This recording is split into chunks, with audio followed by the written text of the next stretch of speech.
Boa tarde, meninos e meninas do céu, tudo bem? Brasília, 18 de setembro de 2020, são 14 horas, vamos começar. Temos, então, mais um encontro geográfico da Oficina de Humanidades. Eu sou o professor Aldo, responsável pela Ciência Geográfica. Vamos continuar um bate-papo que tivemos na semana anterior. Nas próximas semanas, outros atendimentos, né, dos colegas, na verdade, com as outras disciplinas dentro da Oficina Humanidades. Espero que estejam todos bem, todos, né, com saúde. Qualquer dúvida, qualquer ponto que mereça aí a minha atenção, você queira encaminhar, vocês queiram encaminhar, utilizem o chat, né, e elas vão ficar aí sendo acompanhadas, monitoradas, e eu respondo dentro do possível, beleza? A dinâmica, para quem não esteve nas aulas que passaram, entenda, né, nós disponibilizamos aí, né, uma introdução a partir do tema central, nada profundo, sempre, né, uma perspectiva muito rasa. Depois, na sequência, uma questão do PAS e uma questão do Enem, mesmo que vocês ainda sejam, né, correspondentes aí à primeira etapa, o primeiro ano do ensino médio, exatamente, né, para que vocês tenham contato com esse cenário, para que vocês tenham contato com essa informação, que então colocamos a temática do primeiro ano, colocamos a temática da primeira série, tá bem? Então, qualquer dúvida, o professor Saulo acaba de chegar, qualquer dúvida, o professor Saulo vai estar monitorando aí pelo chat e, consequentemente, né, nos ajudando aí na resolução, beleza? Então, vamos passando aqui a sequência. Então, fluxos migratórios, a gente esteve conversando na aula passada sobre população, e vocês já compreendem, já entenderam que a demografia corresponde, né, ao estudo da população. Nós não estudamos no ensino médio, muito menos no ensino fundamental, que vocês já deixaram um tempo, a perspectiva de demografia. O que nós estudamos é geografia da população, onde então nós vamos nos apropriar de informações da demografia.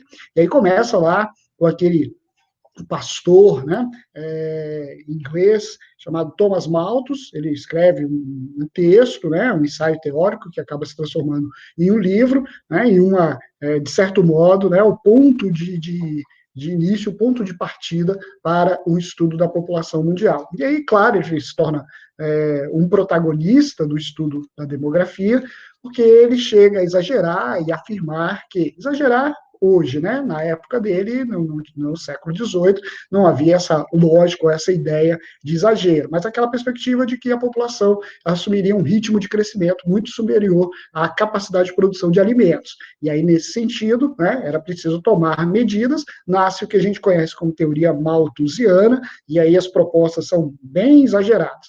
A gente falou disso no encontro passado, os neomalthusianos e os reformistas. Bom, não é o nosso papo hoje. Nosso papo hoje, ou pelo menos a sugestão das duas questões que nós vamos resolver, infere-se aí a perspectiva das migrações.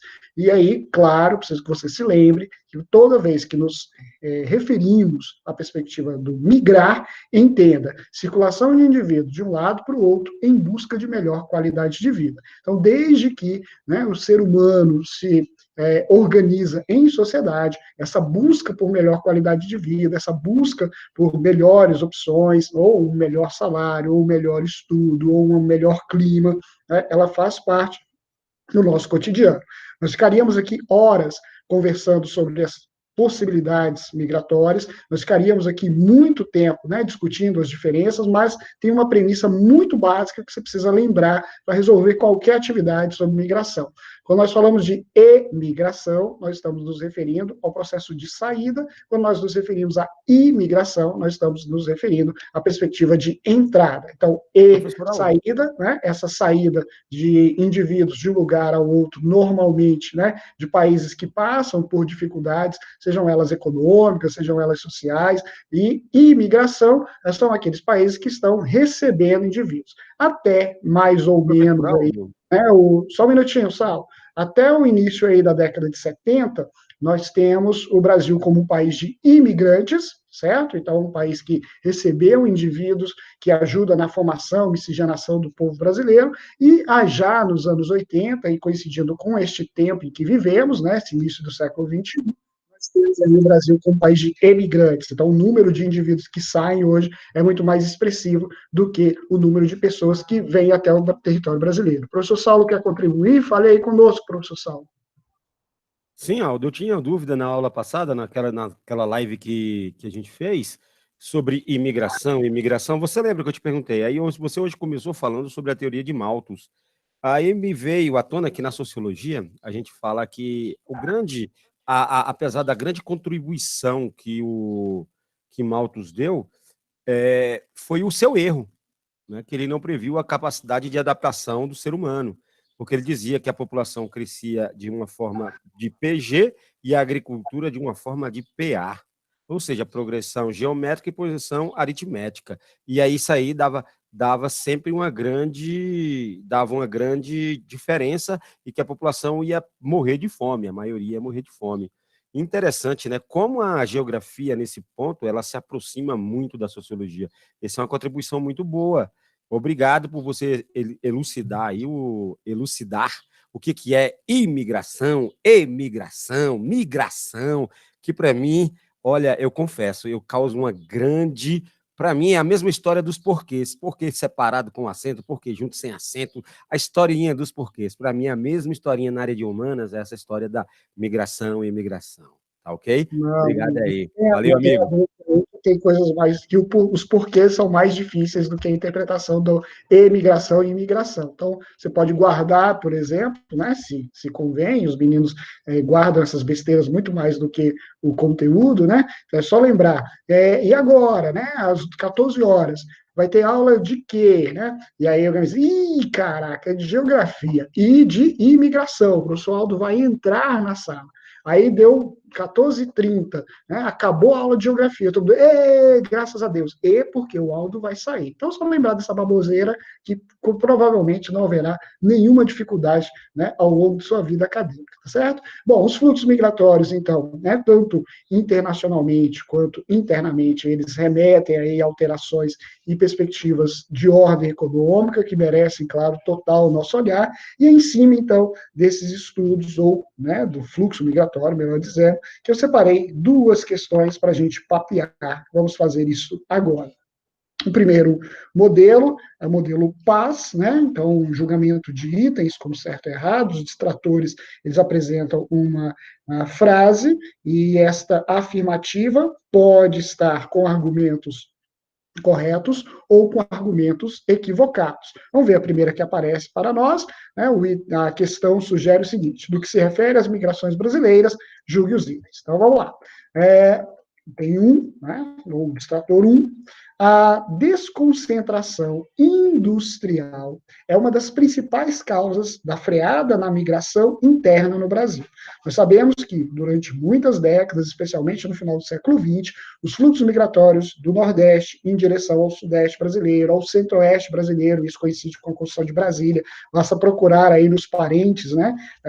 Vamos perceber muitos dos migrantes, muitos dos indivíduos que estão aí, que são nossos parentes, não nasceram aqui no Distrito Federal, né, justificando, obviamente, um período anterior ali, da década de 60, 70, 80, com um fluxo migratório muito intenso para o Centro-Oeste, no caso do Sudeste, especialmente para a cidade de São Paulo, por ser altamente industrializada. Bom, então, se a gente tem esse olhar, a gente consegue perceber, né, esta característica.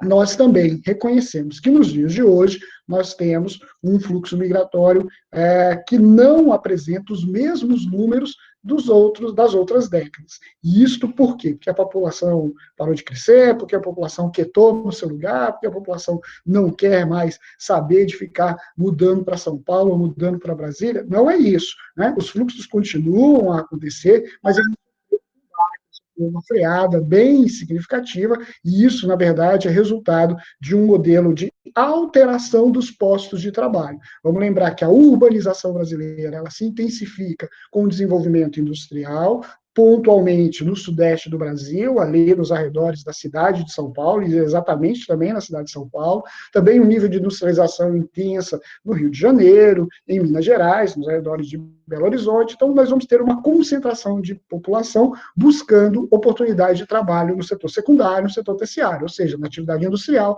no comércio e serviços. No entanto, como nós temos hoje as grandes empresas buscando espaço de produção em localidades distantes distantes dos grandes centros urbanos, fugindo da poluição, fugindo dos altos impostos, fugindo dos sindicatos organizados. Consequentemente, não há necessidade de grandes migrações. Vamos para exemplos concretos. A Ford, né, importante montadora, fábrica de automóveis americana, estadunidense, produziu durante décadas, né, no ABC paulista, e essa sua plataforma de produção, já no final dos anos 90, foi transferida para 2 pontos distintos, para a Argentina, não nos interessa em papo, e também para o Nordeste brasileiro, para uma localidade chamada Camaçari, nos arredores de Salvador. Então, você já tem uma descentralização industrial, ou seja, aquele nordestino, baiano, morador ali dos arredores da capital do estado, que pensava, né, que fazia um curso, tinha uma formação como torneiro mecânico, como engenheiro, né, automotivo, estou falando de formações técnicas, é óbvio. Esse indivíduo já não precisa mais migrar, mudar para conseguir um emprego. Ele está, né, trabalhando, pode trabalhar ali mesmo nas proximidades da sua residência, no seu próprio estado, não vai um fluxo migratório tão longo, tão intenso. Ao mesmo tempo, a gente pode lembrar também da recente instalação da fábrica Jeep Chrysler Fiat. A Fiat adquiriu parte dessa empresa estadunidense, resolveu produzir no território brasileiro. A Fiat tem fábrica no estado de Minas Gerais, na cidade de Betim, nos arredores de Belo Horizonte. Por incentivo que recebeu do governo estadual, montou a sua fábrica na cidade de Goiânia, não é Goiânia, Goiânia, que fica na região da Grande Recife. E lá produz 3 veículos que estão fazendo muito sucesso no mercado brasileiro: Jeep Compass, Jeep Renegade e aquela picapezinha chamada Fiat Toro. Então é só para contextualizar. Tudo isso para dizer o seguinte: o item número 1 diz a verdade, ele está correto. Então, a desconcentração industrial, ou seja, a indústria, né, se espalhando aí por outros espaços, por outros ambientes do território brasileiro, consequentemente, passa a ter mais cidades com oportunidade de trabalho no setor secundário e também no setor terciário. E aí diminui aquela necessidade, aquela vontade de migrar de um lado a outro, de cidade a outra, perdão, país não, migração interna. Ou Tá? seja, Pode Aldão, falar, pode ou falar. seja, Aldo, o processo de migração está ligado diretamente ao processo de industrialização das regiões do Brasil, pelo que você falou, Na pelo que eu verdade, não é entendi. bem assim. Não é bem Hum. assim. O processo de migração, o fluxo de migração interna, ela está relacionada à oportunidade de trabalho e qualidade de vida. Não é só a atividade industrial.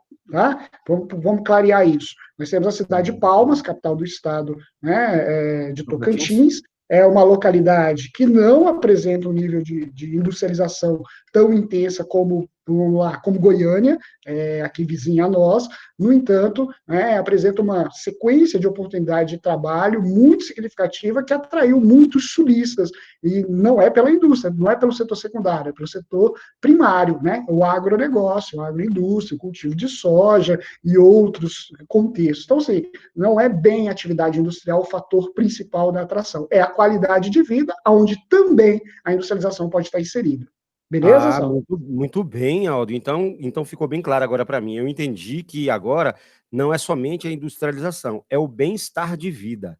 Além da industrialização, que vai fornecer o emprego, vai fornecer para essa pessoa uma qualidade de vida melhor, não é isso? É esse o contexto. É esse o contexto. Isso, Passar para dois. entendi. Entendi. Obrigado, Aldo. Bom, vamos lá, dúvida, contribui aí. Vamos lá, questão 2 diz assim: atualmente, o Centro-Oeste é uma região que mais retém migrantes. Bom, apesar de eu ter falado de Palmas do Tocantins, que compõe a região norte, não exatamente o Centro-Oeste, tem gente que ainda tem essa dúvida. Desde 1988, quando o Estado de Goiás foi partido ao meio, né, a parte chamada Estado do Tocantins passou a integrar a região norte do Brasil e não a região Centro-Oeste, como o Estado de Goiás inteiro fazia parte. De qualquer maneira, o Centro-Oeste, né, eu já não sei se eu posso falar aqui como verdade ou mentira, né, eu tenho a impressão de que está queimando lá o Pantanal, mas o governo está dizendo que é mentira e eu não sei em quem acreditar, porque o governo sempre fala a verdade. Mas, enfim, né, é fato que nós temos um avanço da fronteira agrícola. E esse avanço da fronteira agrícola significa desmatamento. Ninguém põe, olha o pezinho de piqui aqui, eu vou plantar do lado e preservo o piqui. Não, né, os caras desmatam a área e vão plantando. E aí, claro, como o ambiente do Cerrado apresenta muitas terras com valor baixo, né, de baixo custo, consequentemente, muitos migrantes sulistas vendem suas terras no sul, adquirem grandes espaços, né, grandes áreas no ambiente do centro-oeste, aí resultado, estado de Mato Grosso do Sul, né, com uma população embranquecida e com também um número muito significativo na contribuição aí do agronegócio, claro, também retendo um número muito marcante de migrantes internamente. Então, dois, também diz a verdade. Então, aí está aí citado o avanço da fronteira agrícola como elemento marcante, fazendo um link com o que o Saulo perguntou antes. Opa, peraí, a indústria que atrai? Não é só a indústria, é oportunidade de sobrevivência, é oportunidade de trabalho.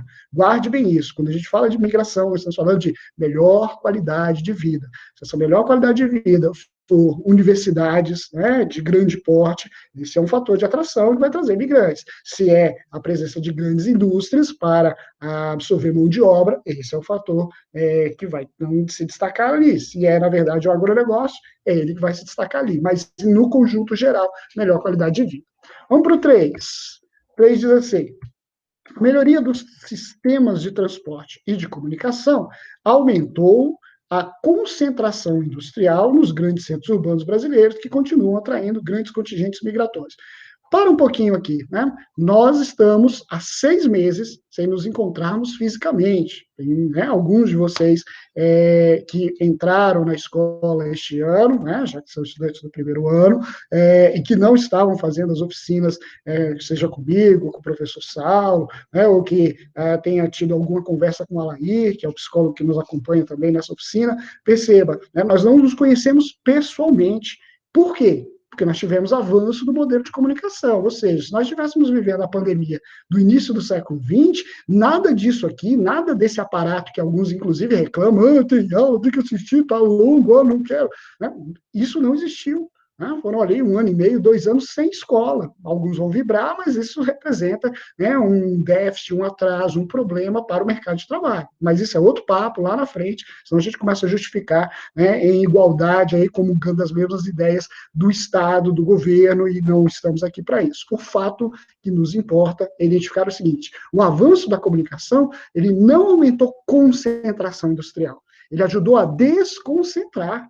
Nesse exato momento, se eu disser assim, pessoal, eu não estou em Brasília, eu estou em Maceió. Não estou, tá? É mentira, eu estou em Brasília. Mas eu poderia estar em Maceió fazendo aqui a apresentação desta aula remotamente, via Meet, depois eu, né, posso publicar lá no YouTube, disponibilizar para você, que vai funcionar do mesmo jeito. Então, você imagina as grandes empresas que hoje elas podem acatar ordens, receber, né, informações, fazer reuniões remotamente numa plataforma de produção distante de onde está, na verdade, o trabalhador. Isso é possível. Logo, o item 3 é como os políticos do Brasil, ou seja, mentiroso. Então, item errado, né, mesmo que a gente considere aí, né, a comunicação avançando, lembre-se, a rede de transportes que melhora, o modelo de comunicação que melhora, ele ajuda na desconcentração, descentralização, e não na concentração industrial. Então, por isso,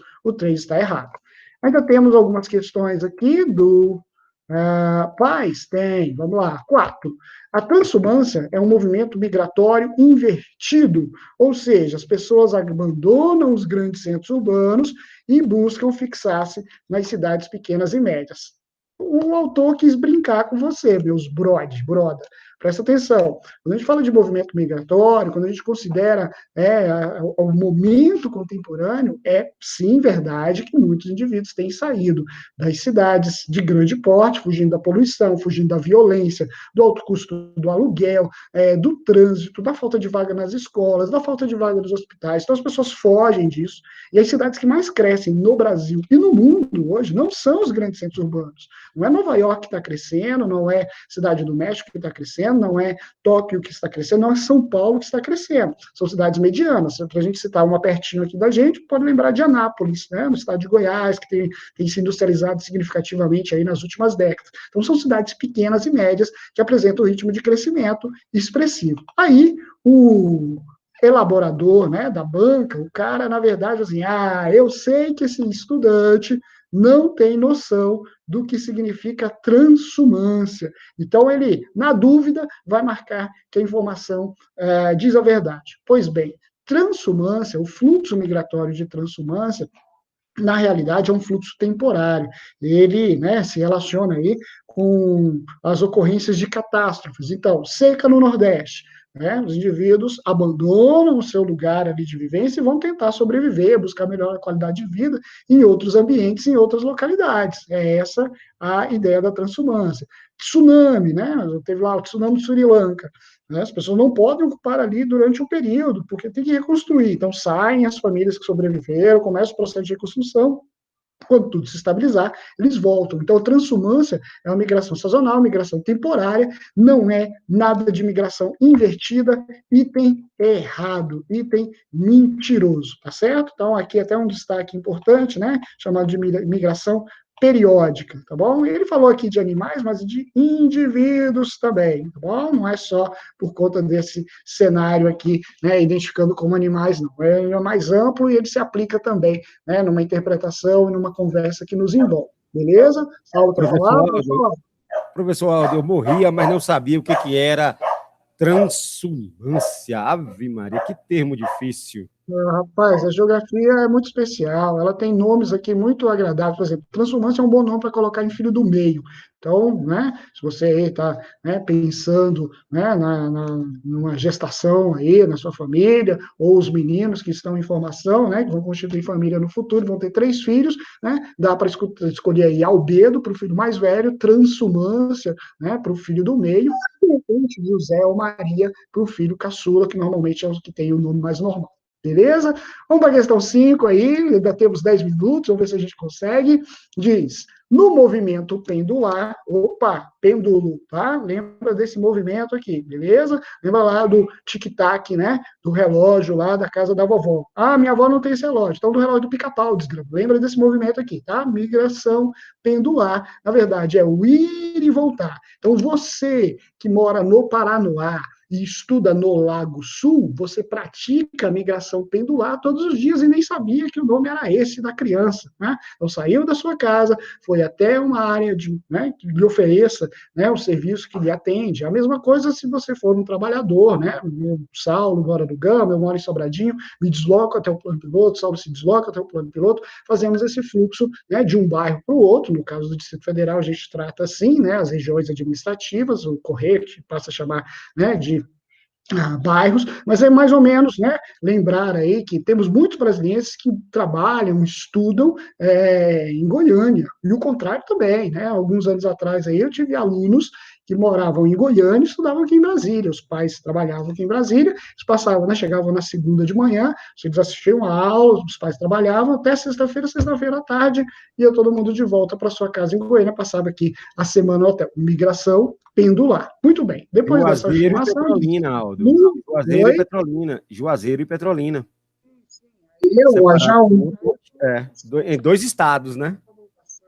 outra lógica aí, né? Mas então, ok, também temos essa perspectiva aí, tá bom? Então vamos lá. No movimento pendular, uma determinada população deixa o seu domicílio pela manhã para trabalhar em outra cidade ou região e retorna ao término do dia. Não é só para trabalhar, pode ser para estudar, pode ser para assistir o cinema, pode ser para comprar uma roupa, pode ser para tomar um sorvete mais gostoso, né? Pode ser como o governador que vai passar uns dias lá na sua cidade, enfim, né? É migração pendular. Questão 5 diz a verdade. Ainda temos minutos, vamos rapidinho, senão você vai dizer que está longo, e não é o nosso interesse desagradar o cliente. Então vamos lá. Diz assim: esta é uma questão tipo Enem. Como eu disse na aula passada, nós temos as questões tipo A, foram essas aí apresentadas, né, no modelo Sebrasp, colocadas no PAS, Programa de Avaliação Serial da Universidade de Brasília.